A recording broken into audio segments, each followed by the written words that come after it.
नमस्कार मंडळी, कशा आहात? मजेत ना? मजेतच राहा. बऱ्याच वेळा काय होतं, संध्याकाळचं स्वयंपाक काय करायचा हा प्रश्न पडतो. पण अशा वेळेला मी एकच आमटी बनवते.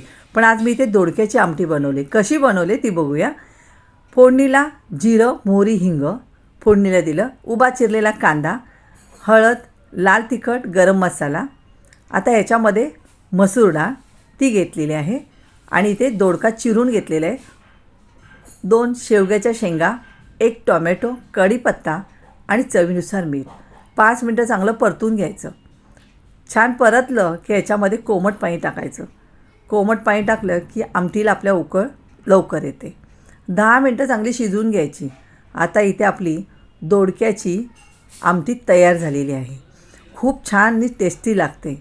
एकदा नक्कीच करून बघा आणि मुठभर कोथिंबीर टाकायची.